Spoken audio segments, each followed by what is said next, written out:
নিরলসভাবে প্রচেষ্টা চালিয়ে যাচ্ছে, ঠিক সেই মুহূর্তে বাংলাদেশের পরিস্থিতিকে শান্ত অশান্ত করে তোলার জন্য ভারতের বিজেপি সরকারের মোদীর প্রদত্ত ফয়াদ সাহেবের অনুচররা এদেশের অপমান জনসাধারণের উপর গত রাতে নির্মমভাবে নির্যাতন চালিয়ে আমার 3 জন ভাইকে শহীদ করে দিয়েছে।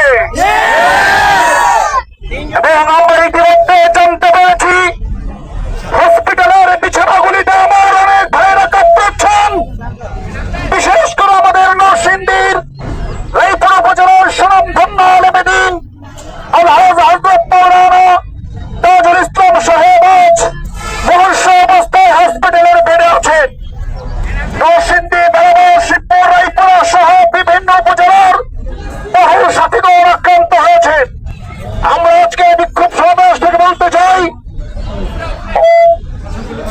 এখন খবর পেলাম 3 জন নয় অসংখ্য লোক নিহত হয়েছে। আমরা তীব্র নিন্দা জানাই। আমরা দাবি জানাচ্ছি নরসিংদীতে সাতপন্থীদের নেতৃত্বদানকারী মহসিন সহ এবং বিভিন্ন জায়গায় যে সকল আমার নরসিংদীতে 30 কুয়ারপাড় মসজিদে নেতাজিদের একটা আড্ডাখানা আছে, আপনারা কি জানেন? অতএব আমরা ঘোষণা করছি এই মুহূর্ত থেকে কুয়ারপাড় মসজিদে নেতাজিরা ঢুকতে পারবে না। যেখানে তাদেরকে পাবেন সেখানে প্রতিহত করবেন। আরেকটা পয়েন্ট হলো এই তরুয়া ছোট্ট মসজিদে কিছু নেতাজি আছে, 7 গ্রুপ আছে। এই কুয়ারপাড় মসজিদের পরে এই তরুয়া 3 তারা ছোট মসজিদে কিছু সাতপন্থী আছে, তাদেরকে আমরা অবৈধ ঘোষণা করছি। আজকে থেকে এখানে স্থানীয় শরীফ ভাই এবং যারা আছেন তাদেরকে জানিয়ে দিতে চাই, যদি তারা এই মসজিদে ঢোকে আপনাদেরকে জবাব দিতে হবে। দ্বিতীয়, মীর মহসিন, তুমি যেখানে থাকো নরসিংদী তোমাকে অবাঞ্ছিত ঘোষণা করা হলো। মীর মহসিনের 3 ছেলেকে অবাঞ্ছিত ঘোষণা করা হলো। মীর মহসিনের পরিবারকে অবাঞ্ছিত ঘোষণা করা হলো। আজকের পর থেকে মীর মহসিনকে যেখানে দেখা হবে সেখানেই সহায়তা করা হবে। যেখানে পাবেন আপনারা তাদেরকে খুঁটির সঙ্গে বেঁধে ফেলবেন।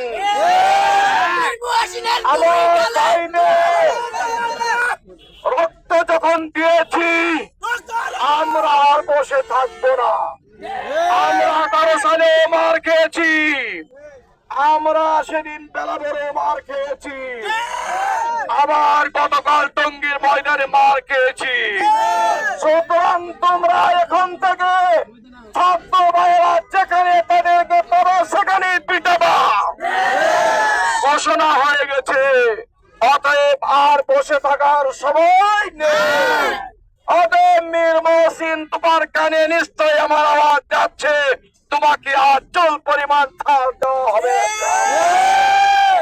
এই পর্যায়ে আপনাদের সামনে গুরুত্বপূর্ণ বক্তব্য রাখবেন মুফতি খলিলুর রহমান।